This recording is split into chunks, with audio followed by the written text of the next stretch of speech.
Muito bem, quero ler só um versículo com você, que está em Ruth capítulo 2, versículo 20. No tempo da Bíblia de papel, era difícil achar, né, esse... Olha, tem um que tem Bíblia de papel, glória a Deus, irmão, persevere, irmão, persevere.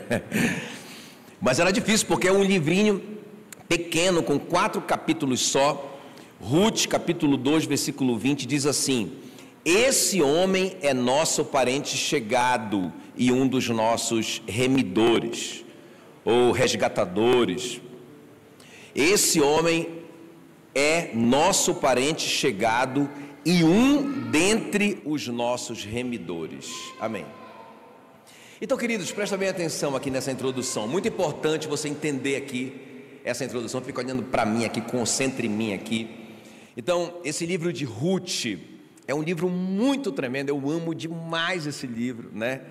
Porque é um livro que fala sobre o amor de Deus, fala sobre graça, né? Fala sobre perdão. Então é um livro assim que, apesar de estar no Antigo Testamento, é um livro que facilita para a gente compreender o Evangelho, né? Na verdade, é um livro, é uma história no Antigo Testamento que ilustra o Evangelho para a gente. Muito tremendo. Então deixa eu fazer assim como se fosse uma sinopse do filme, né? Só o resumo assim do filme para você entender a história da Ruth, né? Então o Elimeleque, que é o marido da Noemi, né? Ele reúne a família ali com os filhos, o Malom e o Quilion, e eles vão para Moabe. Para onde que eles foram? Então ele sai de Belém de Judá, que a palavra Belém significa casa do pão. Ele sai de Belém de Judá e vão para Moabe. Eu sempre olhava isso assim, quando eu li esse texto eu pensava assim, bom, o cara estava numa crise financeira lá em Belém, porque realmente estava passando um momento difícil em Belém, não é? Então ele arrumou a mala dele e foi para outro lugar, achar um lugar melhor para ele viver. Mas de repente eu comecei a ver essa história de uma maneira diferente, porque não foi bem assim. Ele era um homem rico lá, ele era um homem muito rico, e ele não saiu por causa da crise. O país estava em crise, mas parece que a crise não atingiu muito ele, porque quando a Noemi voltou depois de muitos anos, sozinha, né, sem o marido, sem os filhos, e miserável, as pessoas chamaram ela de Noemi, que era o nome dela. Ela disse, não me chame de Noemi, me chame de Mara, porque eu sou amarga, porque eu saí daqui muito rica. Olha só, Ruth 1:21. Eu saí daqui muito rica e o Senhor me fez pobre. Então como que ela saiu? Então ela não saiu por causa da crise só, não é? Ela saiu próspera. Agora veja bem, outra coisa importante é que, irmãos, Moabe estava debaixo de uma maldição. Deuteronômio 23:2 fala assim, que os moabitas não entrarão na presença do Senhor até a 10ª geração. Então o que eles foram fazer lá em Moabe? O que essa família que estava lá em Belém, terra do pão, passou uma crise ali, o que eles foram fazer num lugar que estava debaixo de maldição? Moabe, não é? Os meninos ainda foram crianças para lá. Será que eles não pensaram, puxa vida, os meninos vão crescer e vão acabar casando com mulheres estrangeiras? E eles estavam debaixo da lei, isso não podia acontecer. Eles não podiam casar com mulheres estrangeiras. Então eles colocaram os meninos, os filhos, colocaram eles numa situação muito complicada. Outra coisa, só tinha um lugar de adoração, que era Jerusalém. Então eles saem desse lugar de adoração e vão para um lugar onde não tem adoração a Deus. Então, na verdade, irmãos, eles cometeram grandes pecados. Quem está me entendendo aqui? Por isso que é um livro sobre graça, é um livro sobre perdão, porque, na verdade, esses pecados, né, que essa família cometeu aí, foram vários pecados, né? Saíram do lugar da adoração. Você não vê eles consultando a Deus para fazer essa mudança, fizeram essa mudança na marra, né, sem consultar a Deus, colocaram os filhos numa situação perigosa, foram para um lugar amaldiçoado. Eles estão numa situação de pecado. Quem está me entendendo? Agora, a questão é que a Bíblia diz que o salário do pecado é a morte. E o que aconteceu com essa família? Morte, não é? Porque eles estavam debaixo da lei, presta atenção. Nós estamos no Antigo Testamento aqui. Então, no Antigo Testamento, o salário do pecado era a morte. Então, morreu o marido da Noemi, o Elimeleque morreu. Depois morreram os rapazes, que agora são homens na verdade, morreram e ficaram 3 viúvas. Olha que tragédia. Não é também miséria absoluta para essa família, mas a gente vai ver, irmãos, a graça de Deus, porque eles começam a ouvir, elas 3 começam a ouvir a notícia, a boa notícia de que tem pão na terra do pão. Amém? O evangelho, essa palavra evangelion, significa boa notícia. Então eles ouviram uma boa notícia, olha, tem pão na casa do pão. Então eles voltam, olha a graça de Deus, eles voltam para Jerusalém, não é? E quando eles chegam em Jerusalém ali, né, a mulher não podia trabalhar, e a Noemi já era uma senhora já muito idosa, estava bem velhinha. Então a Ruth, a única coisa que ela podia fazer era juntar o resto de comida, o resto da colheita. Então, o que caía no chão na hora da colheita, pela lei, pertencia ao pobre. Então ia muita gente para colher resto de colheita. Lá vai a Ruth no meio daquela gente, colher resto de colheita, né? O que sobrava, o que ninguém queria. E numa dessa, nós sabemos, ela entra numa terra, né? A terra do Boaz. E aí o Boaz se apaixona por ela. É um livro muito lindo, né? Sobre redenção. O Boaz se apaixona por ela, e aí o Boaz quer saber quem é a moça. Aí eles contam para ela, né, sobre a Ruth. Ele fica muito interessado nela, fala para ela assim, olha, não saia daqui mais, fique aqui com a gente. Mandou que deixassem cair espigas inteiras para ela, mandou que os colhedores colhessem e já entregassem a colheita pronta. Deu um presentinho para ela de 25 quilos de cevada, que era na verdade o salário de um mês de um trabalhador. E aí, irmãos, a vida da menina começa a mudar. Então ela volta ali para casa, ela conta para Noemi o que aconteceu. A Noemi disse, esse cara, o Boaz é o nosso remidor. Você vai entender o que é redenção. Esse daí é o nosso Goel, o nosso resgatador. Não saia mais de lá, não é? E irmãos, é muito lindo isso aí, o que acontece então na história da Ruth. Então acontecem 3 coisas na vida dela, que isso eu quero compartilhar com vocês aqui, ó. Grita aí comigo: da escassez à abundância, da insegurança por nós. A Bíblia diz que Ele nos comprou por alto preço. Aleluia, não é? Então é isso que é redenção, Ele nos redimiu. Agora, assim como o Boaz fez com a Ruth, o Boaz redimiu a Ruth, que estava, não é? Toda em pecado, debaixo de maldição, miserável. A morte estava reinando naquela família, tudo dando errado para Ruth e para Noemi. O Boaz comprou elas duas. O Boaz redimiu, quem está me entendendo? E o que é que vai acontecer na vida delas? Olha, eu vou repetir, o que é que vai acontecer na vida delas? Elas vão sair da escassez para a abundância. Amém? Grita aí, da escassez para a abundância. Da insegurança para a fortaleza do remidor. Da orfandade para a filiação. Muito bem, então eu quero falar isso para você hoje, irmãos. Isso aconteceu com a gente. Isso não é uma promessa, isso já aconteceu, a gente só tem que tomar posse. Amém? Vamos ver então, a primeira coisa que aconteceu com a Ruth e também aconteceu com a gente: da escassez à abundância, ok? Então olha só o que diz aí Ruth 2,14. A hora de comer, Boaz lhe disse: achega-te para aqui e come do pão e molha no vinho o teu bocado.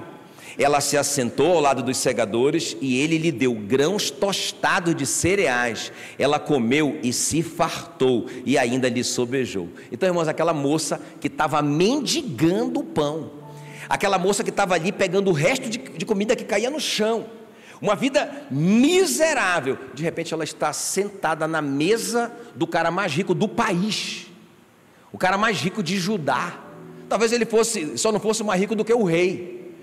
Ela está sentada na mesa de um milionário, comendo o melhor dessa terra. Isaías 1,19 diz que se nós quisermos e o ouvirmos, nós comeremos o melhor dessa terra. Diga glória a Deus.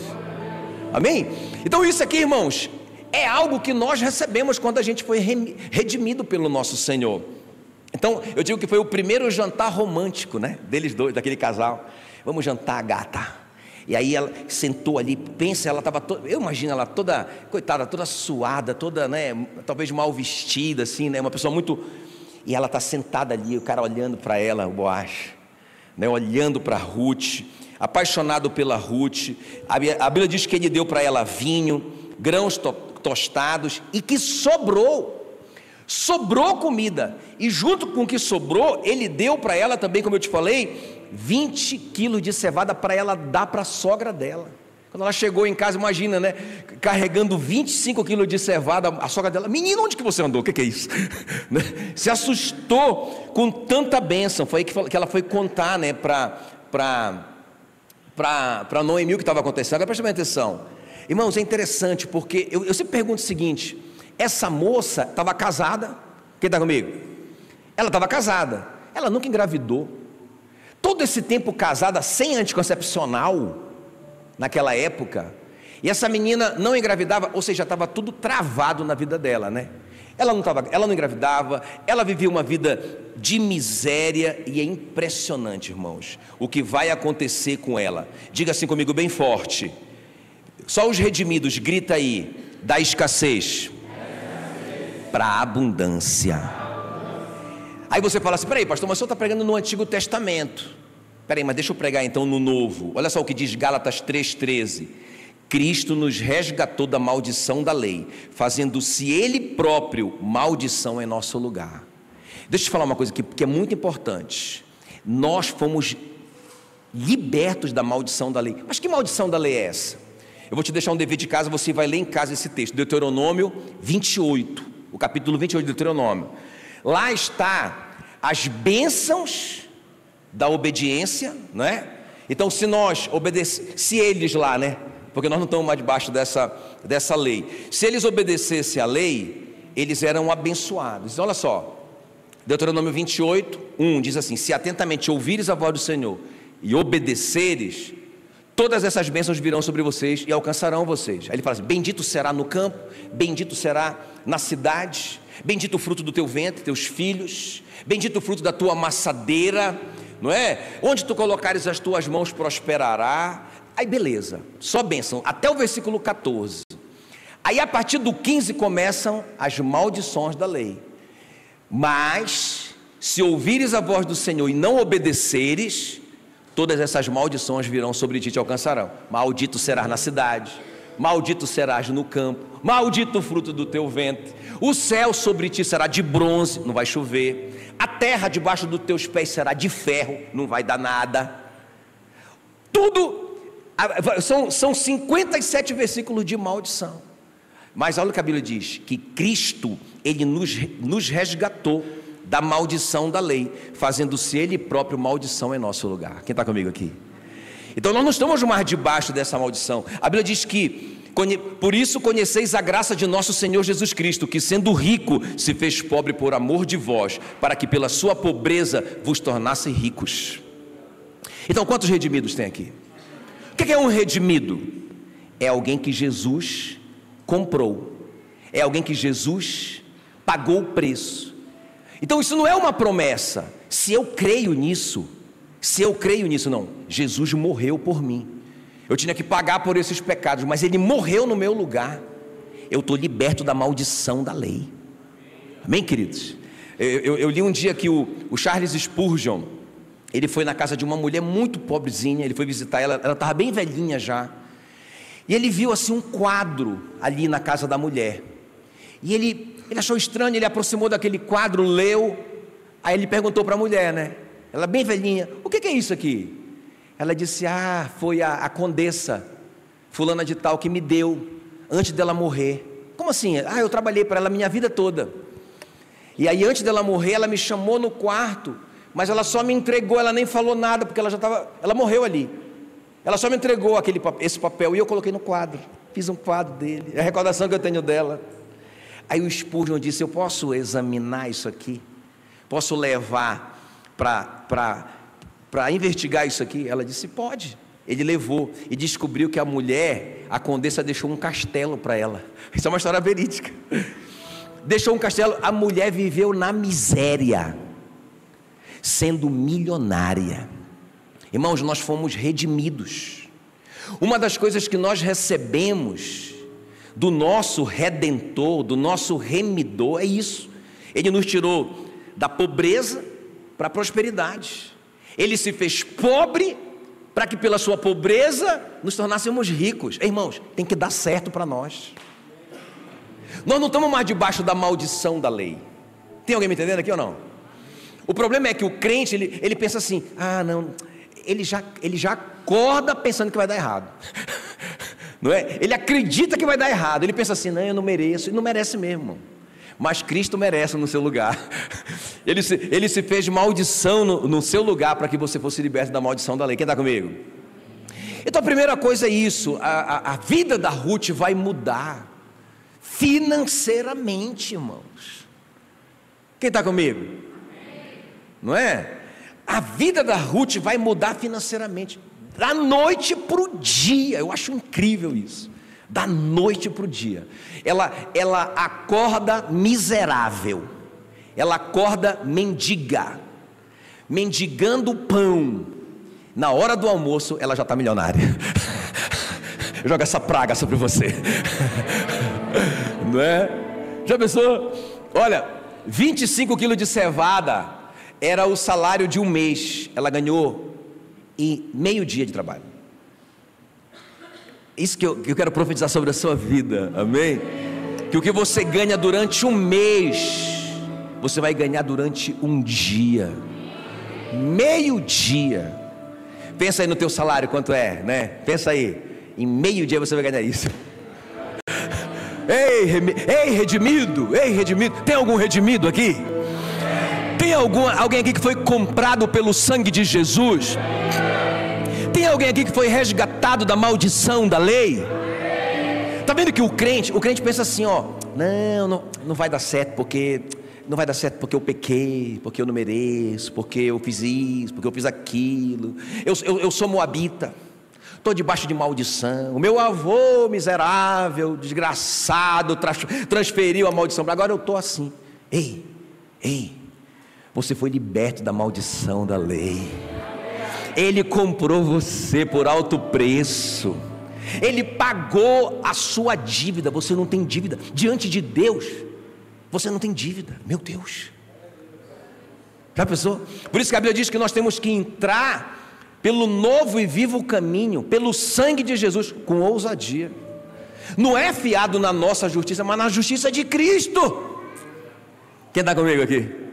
Amém? Então a primeira coisa é isso, irmãos, que aconteceu. E a outra coisa que aconteceu com a Ruth, grita aí comigo, da insegurança à fortaleza do remidor. Diga, da miséria à riqueza. Diga, da insegurança à fortaleza. Isso é muito importante. Olha o que diz Ruth 2:8. Então disse Boaz a Ruth: ouve, minha filha. Glória a Deus. Não vá escolher em outro campo, nem tampouco passes daqui, porém aqui ficarás com as minhas servas. Estarás atenta ao campo que cegarem, e irás após eles. Não dei ordem aos servos que te não toquem. Irmãos, isso aqui é muito lindo, muito lindo.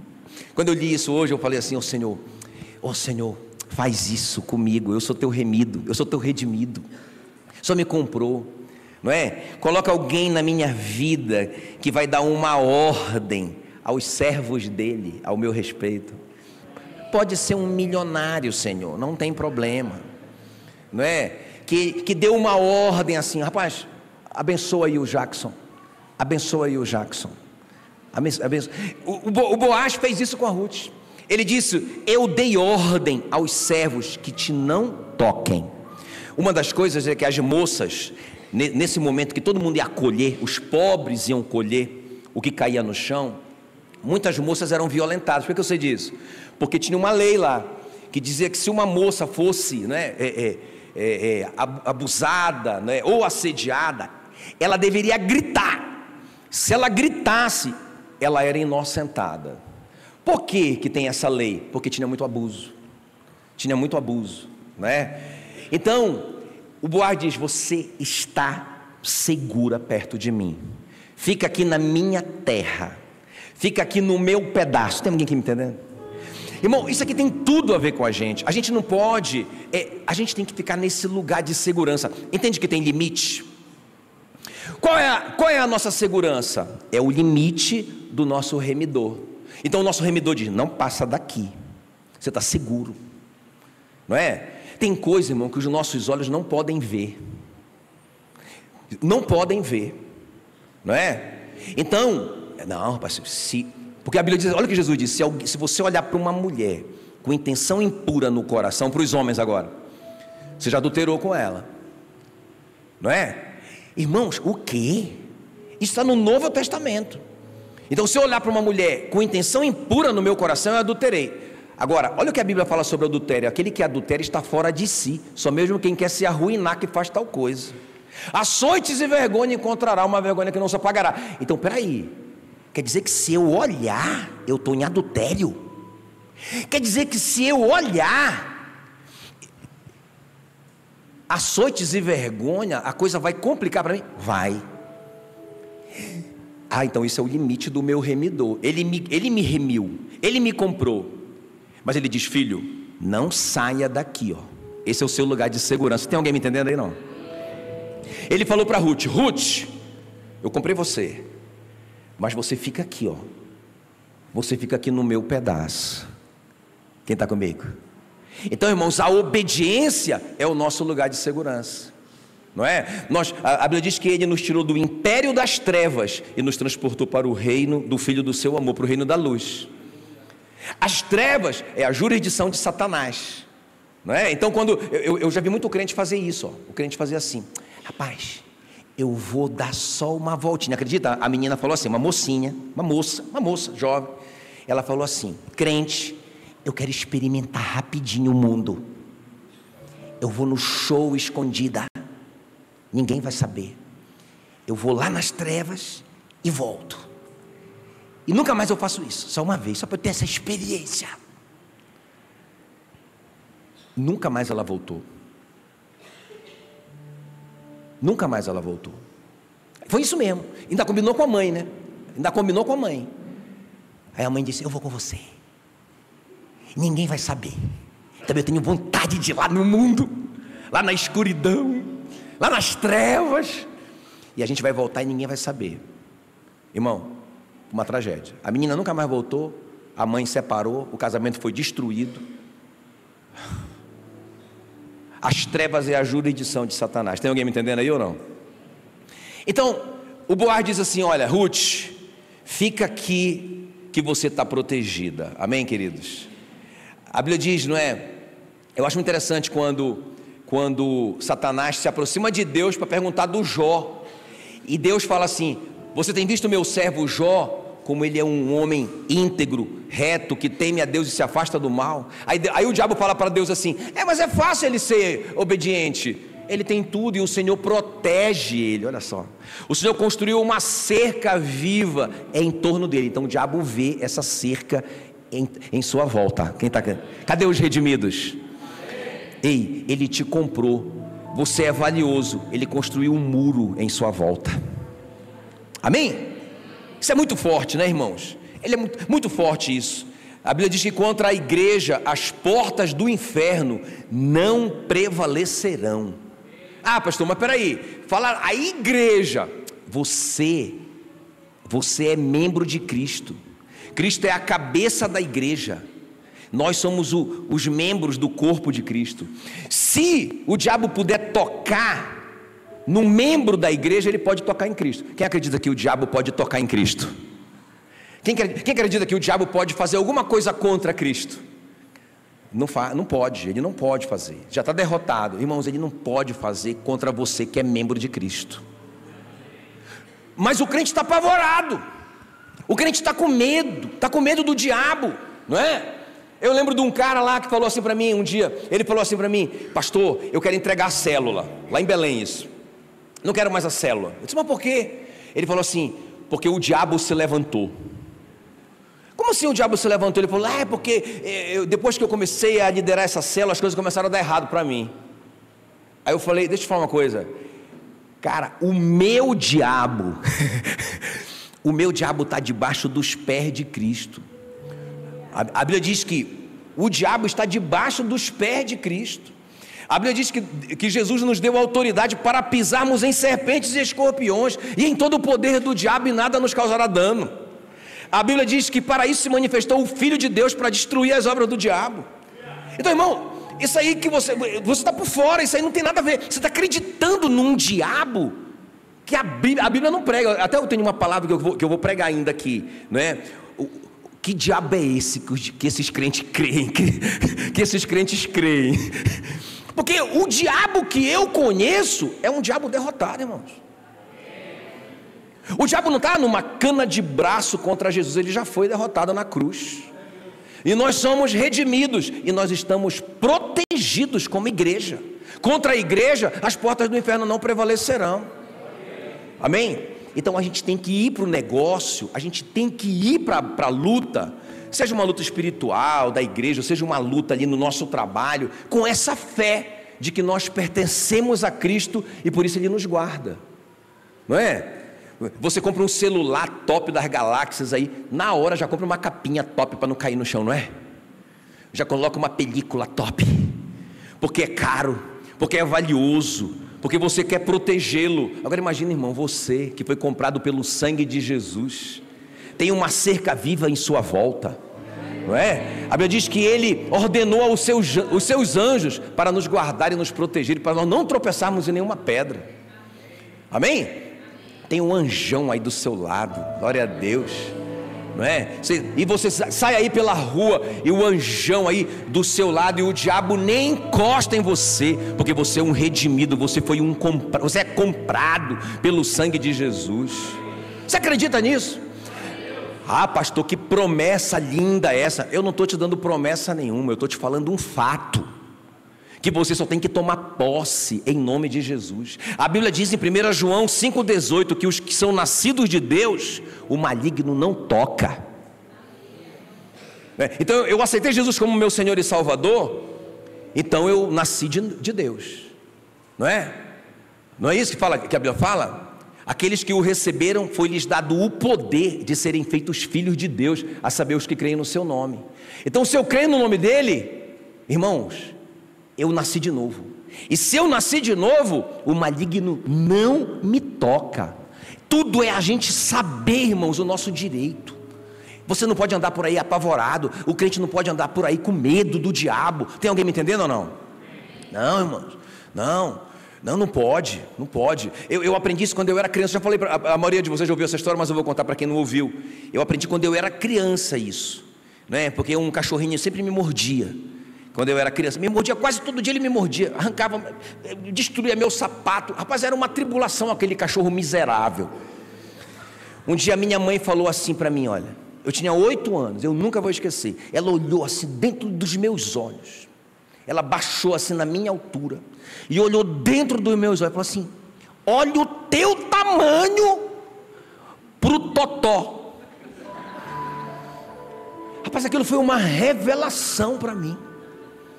Ela disse: como que esse cara desse tamaninho, rapaz, era um piquinês assim, sabe? Aquela cara chata do piquinês, de um demoninho.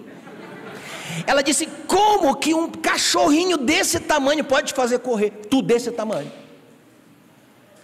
Se tu voltar aqui amanhã com esse pé furado de cachorro, tu vai apanhar em cima do... E a minha mãe prometia e cumpria. Rapaz, eu fui para a escola naquele dia com aquela revelação na minha cabeça. Cara, o totó é menor do que eu. Eu vou colocar esse cara para correr. Só que na teoria foi fácil, né? Rapaz, quando eu vi aquele satanás daquele totó, rapaz, e quando ele me viu, lá vem ele, parece que ele gostava do meu pé. Rapaz, lá vem o totó com tudo. Mas eu só lembrei da palavra da minha mãe: se tu voltar aqui mordida, eu vou te bater em cima da mordida. Rapaz, eu tinha que fazer uma decisão rápida entre o totó e a minha mãe. Eu escolhi o totó. Rapaz, eu parti para cima do totó, não sei de onde veio aquela coragem, eu parti para cima do totó.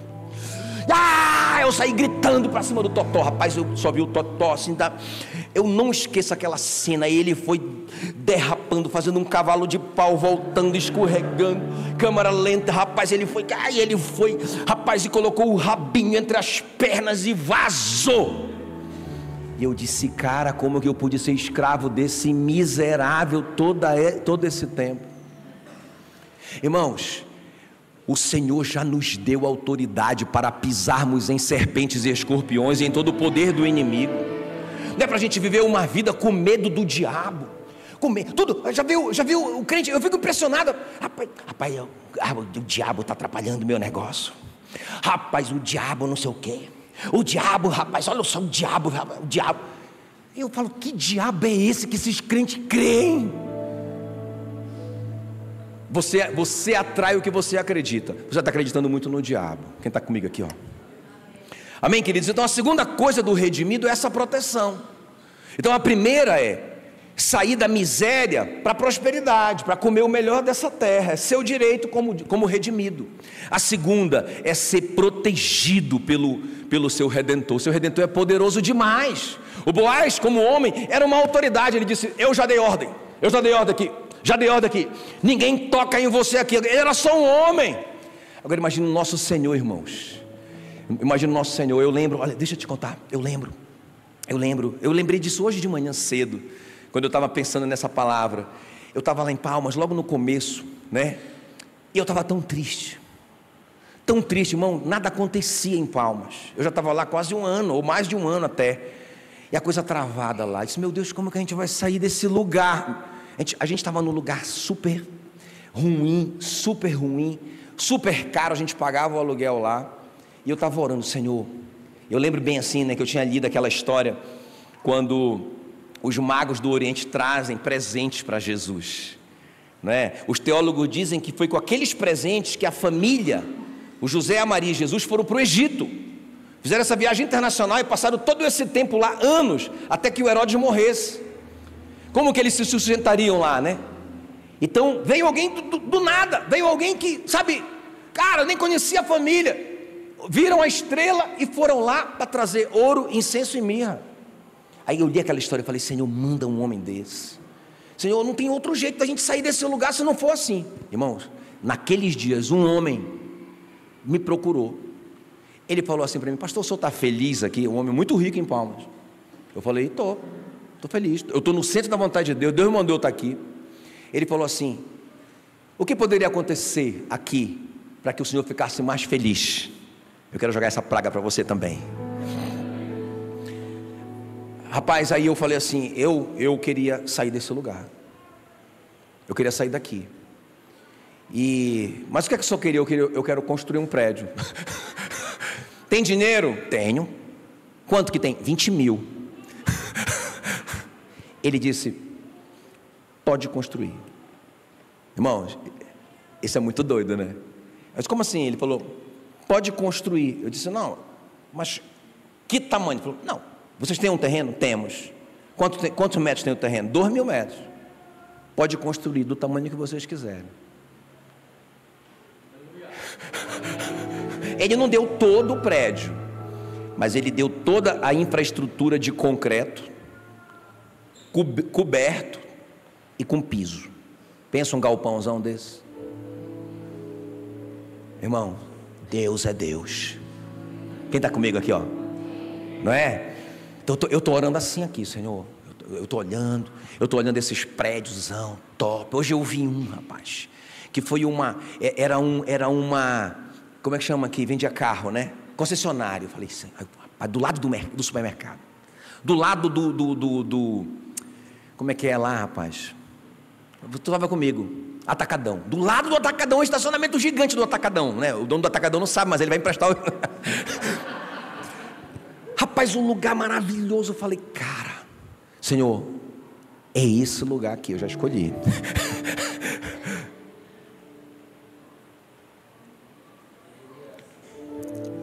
Ei, o nosso Redentor é o dono de todo o ouro e de toda a prata, não é? O versículo favorito do Tiago: tudo o que existe nos céus e na terra é seu, ó Senhor, e seu é este reino. Eu falei, na hora eu não orei essa palavra, eu orei isso, falei, Senhor, isso aqui é teu, esse lugar é teu, tudo é teu, não é? E eu sou redimido. Eu sou redimido, fui comprado, né? Fui comprado. Então, irmãos, em nome de Jesus, nós temos que tomar posse disso, amém, queridos? Aleluia, aleluia. Deixa eu terminar então. Diga comigo aí: da orfandade à filiação. O que aconteceu com o redimido, com você? O que aconteceu? Da escassez à abundância. O que mais aconteceu com você? Da insegurança, do medo, a fortaleza, a muralha, ao muro do Redentor. Ele comprou você, Ele protege você, não tenha dúvida disso, não tenha dúvida disso. E a terceira coisa, da orfandade, porque eu acho interessante, que quem eram os pais da Ruth? Ela não tem genealogia. Eu até acredito, eu quero saber disso no céu, é uma das minhas 100 mil perguntas. Será que a Ruth não era órfã mesmo? A gente não sabe quem era, porque a órfã, que era a outra nora, falou assim: eu vou voltar para a casa do papai, né? E deu um beijinho na Noemi e tchau. A Ruth, beleza, ela disse, não insista para que eu deixe a senhora. Aonde a senhora for eu vou, aonde a senhora morrer eu morrerei, o seu povo é o meu povo, o seu Deus é o meu Deus. Que o Senhor me castigue, que outra coisa que não seja a morte me afastar da senhora. Mas também, será que ela não estava sozinha? Né? Mas a questão é a seguinte, irmãos, ela vai sair dessa orfandade. Olha o que vai acontecer com ela. Ruth 4,17. Ela casou então com Boaz. É muito lindo, né? Ela casa com Boaz. Eu acho legal porque ela chega com a sogrona, e a sogrona, né, já madura. Aí a sogrona disse: olha, esse santo quer reza. Né? Ele está afim de você. Então você vai fazer o seguinte: você vai pegar o seu melhor vestido, você vai tomar um banho, você vai colocar esse vestido, você vai se perfumar, e quando ele for, depois da colheita, ele vai tomar um vinhozinho, ele vai ter a festa, ele vai se alegrar. Quando ele for dormir, você marca o lugar que ele foi dormir, você entra na tenda. Irmãs solteiras, não façam isso em casa, porque isso é na antiga aliança lá, era outra cultura. Pelo amor de Deus, jovens, por favor, olhem para mim, isso não tem nada a ver com vocês. Aí a Noemi falou: quando ele entrar, você marca a tenda e você dorme nos pés dele. Quando ele acordar, ele vai saber o que vai fazer. Aí ela, antes de amanhecer, o Boaz dá um pulo. Quem está aqui? Ela disse: sou eu, a Ruth. O que você está fazendo aqui? Ela, você é meu remidor, e eu estou aqui para que você me cubra. Aí ele diz: eu não posso cobrir você, porque olha a integridade do cara, porque tem outro remidor na minha frente, eu preciso conversar com ele, mas saia daqui antes que o povo veja você. E deu mais 25, essas horas ela já estava ficando gordinha com a Ruth. Mais de 25 quilos de cevada. Aí ela vai embora, e ele vai lá, conversa com o cara, e fala da Ruth para ele, e pergunta se ele quer redimir a Ruth. Ele diz que não, e ele disse: deixa comigo, né? Então ele redime a Ruth, aí eles casam, coisa mais linda, e aí vai terminar assim essa história. Ruth 4,17, eles vão ter um filho, ela vai ficar grávida, e ele, olha só, Ruth 4,17 fala assim: e lhe chamaram Obed, este é o pai de Jessé, o pai de Davi. Então, olha que coisa interessante, lembra? A amaldiçoada, a moabita, a miserável, não é, que não podia entrar na presença do Senhor até a sua 10ª geração. Irmãos, ela entrou na genealogia do Messias, porque lá em Mateus, no Novo Testamento, vai dizer, Mateus 1,5, Salmão gerou de Raabe, lembra, a prostituta. A prostituta Raabe era a mãe do Boaz. Este, o Boaz, de Ruth, gerou Obed, Obed, Jessé, Jessé gerou o rei Davi. Essa é a genealogia do Messias. Entende? Muito poderoso isso, né, irmãos? Sabe, você não é órfão. Todos quantos o receberam, deu-lhes o poder de serem feitos filhos de Deus, a saber, os que creem no seu nome. Toda vez que você olhar para um filho, ou olhar para um neto, e pensar assim: rapaz, eu fico impressionado com o poder que esse bichinho tem sobre mim. Mas, né? O Natan, né? O Natan, eu vejo, às vezes eu fico prestando atenção, né? Porque eu tenho muita saudade dos meus netos, né? Aí eu vejo o Natan com o Alan, aí eu vejo que o Alan, rapaz, o Alan só falta babar, né? Eu estou para dar um babador de presente para o Alan. Aí ele fica olhando para o Natan. O Natan faz alguma coisinha aí. Ele mostra para todo mundo, né? O Natan. Isso é o poder de um filho. Irmão, Deus está assim com você. Carlinho faz alguma coisa, Deus olha o Carlinho, eu estou apaixonado pelo Carlinho.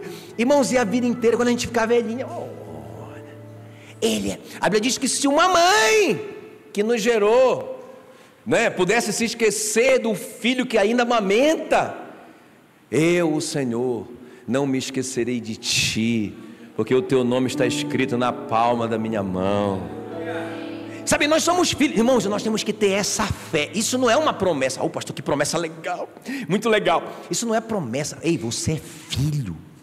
A Bíblia diz que você é um herdeiro de Deus. Alguém falou assim para mim um dia: mas também, claro que ele é um sucesso. Olha a herança que ele tem, né? A gente falando de um pastor, né, muito bem sucedido. Ele muito menino ainda, o pastor, muito novinho, mas o pai dele é o cara, né? Aí o outro falando assim, né? O invejoso, né? Falando assim: mas também é a herança que ele tem, por isso que ele está aí. Irmão, eu tenho uma herança melhor. Eu tenho uma herança muito mais poderosa do que a dele. Até o cara falou assim: quem é o teu pai? Eu disse: cara, nem te conto. O meu pai é Deus. Uau! Olha para a pessoa que está perto de você e diga assim: uau! Não, olha de novo para esse filho de Deus. Olha de novo para esse filho de Deus, assim: uau! Mas fala com o olho esbugalhado assim para ele: uau! Pergunta para ele: quem é o seu pai? Pergunta para ele: é Deus. Amém, querido? Sabe, nós somos filhos, nós somos herdeiros de Deus, co-herdeiros com Cristo. O próprio Espírito Santo testifica com o nosso espírito humano que nós somos filhos de Deus. É uma revelação, é uma revelação. Filho tem a ver com merecimento? Quem está comigo aqui, ó? Né? Quantos pais tem aqui? Você só abençoa seu filho se ele for extremamente obediente. É assim que você é? Fala para mim. Você só abençoa seu filho se ele fizer tudo o que você mandou. Se ele pisar na bola, se deserda o miserável. É assim? Por que você acha que Deus é assim? Não é? A Bíblia diz que nós que somos maus sabemos dar boas dádivas aos nossos filhos. Quanto mais o Pai Celestial nos dará boas coisas àqueles que lhe pedirem. Amém, queridos? Ora, aquele que não negou o seu próprio filho, mas por todos nós o entregou, quanto mais não nos dará juntamente com ele as demais coisas. Nós somos filhos. Amém? Agora, só para terminar, que eu acho muito interessante isso aqui, deixa eu terminar com isso aqui. Eu quero ler esse versículo para você. O texto fala assim, olha, que a Noemi nasceu um filho. Como assim? Espera aí, vou ler de novo. Olha o que diz aí.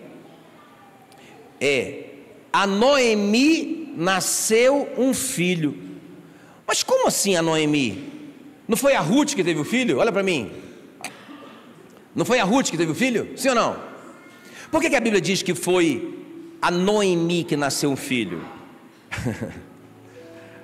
Então presta bem atenção aqui para você não perder isso aqui, ó. Presta bem atenção. Obrigado, Carlão. Olha para mim aqui, só para a gente terminar. É muito interessante isso, porque tinha uma lei chamada lei do levirato. Então, de novo, vou pegar o exemplo do Carlos aqui, ó.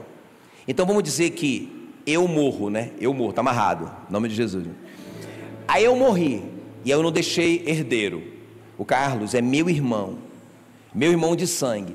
Pela lei do levirato, ele tem que casar com a viúva, tá amarrado 2 vezes. Né? Tá, agora veja bem.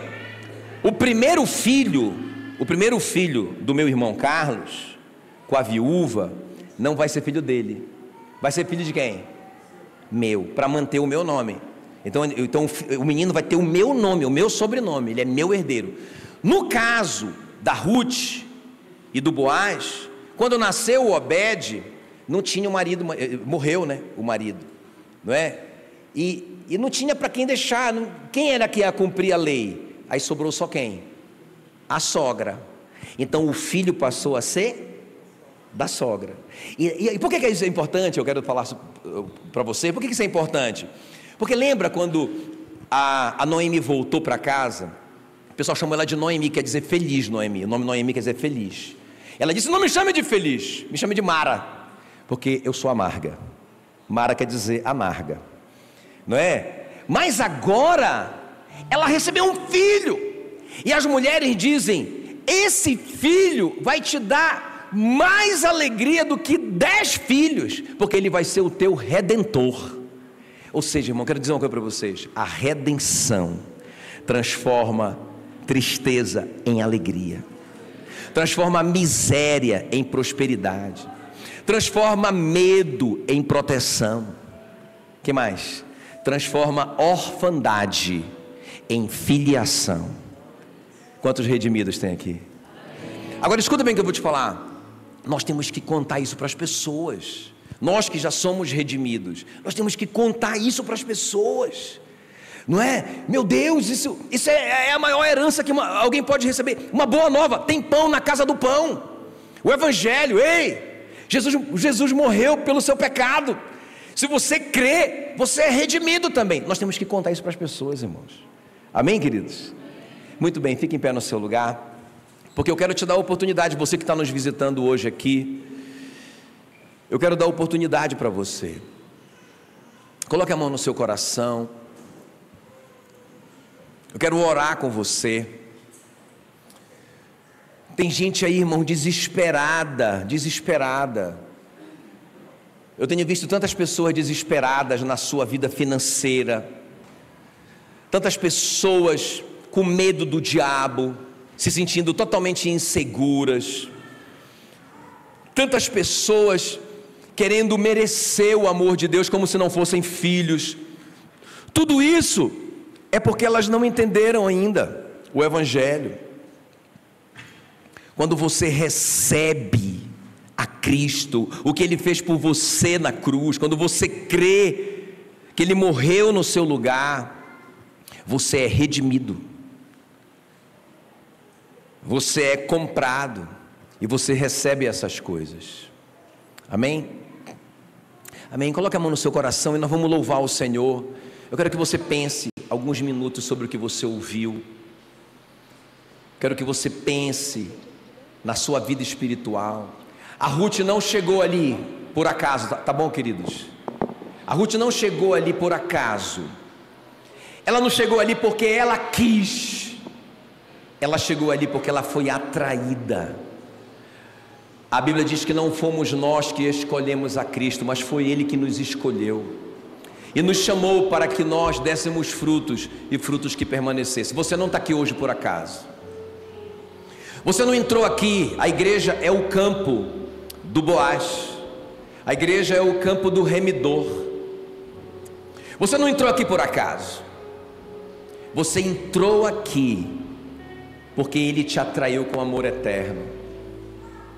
Ele te amou com amor eterno, Ele te atraiu com benignidade, com bondade, e hoje Ele quer te redimir. Ah, pastor, você não sabe quem eu sou.